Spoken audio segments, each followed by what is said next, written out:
श्री स्वामी समर्थ जय जय स्वामी समर्थ नमस्कार सगळ्यांना स्वागत आहे तुमचं माझ्या चॅनलमध्ये स्वामी समर्थ वाणी। आज मी तुमच्यासाठी घेऊन आलेले आहे एक नवीन व्हिडिओ एका नवीन विषयासोबत। आजचा आपला विषय आहे की या नवरात्रामध्ये महिलांना त्यांच्या देवाऱ्यामध्ये एक मंगल कलश स्थापन करायचा आहे। खूप महिलांनी स्थापन सुद्धा केलेला असेल आणि काही महिलांनी कालसुद्धा स्थापन केलेला असेल। तर काही अडचणीनिमित्त जर तुमचं जमलं नसेल मंगल कलश स्थापन करायला तर तुम्हाला तुम्ही या नवरात्रामध्ये तुम्ही मंगल कलश स्थापन करू शकतात।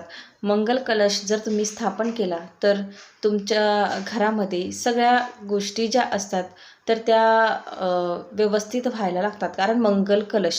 कारण जे श्रीफळ असतं आपण हे शुभ कार्यामध्ये श्रीफळ हे जे असतं ते वापरत असतो। म्हणून आपल्या घरावर जर काही अडचणी येणार असतील तर असं म्हणतात की नारळ जे असतं ते नकारात्मकता खिचून घेण्याचं काम करत असतं।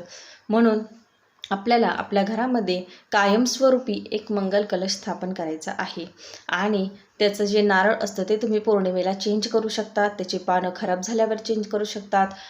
त्याच्यानंतर त्याच्यातलं पाणी तुम्ही मंगळवारी शुक्रवारी पाणी बदलू शकतात आणि जेव्हा तुम्ही पाणी बदलणार त्यावेळेस परत कलश स्वच्छ धुवायचा, त्याला कुंकू हळदीने बोट ओढायची, कुंकू हळदीचे असे खालून वरती पुढच्या साईडला स्वस्तिक काढायचं, त्या पाण्यामध्ये कुंकू हळद अक्षदा टाकायच्या, फुलं टाकायचे आणि त्याच्यात विड्याची पानं ठेवून नारळ ठेवायचं, वरती शेंडा ठेवून आणि त्याच्यानंतर त्याला रोज कुंकू हळद धूपदीप ओवाळायचं।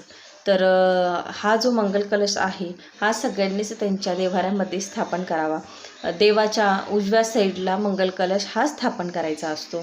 तर नक्की या नवरात्रीमध्ये मंगल कलश स्थापन करायला विसरू नका।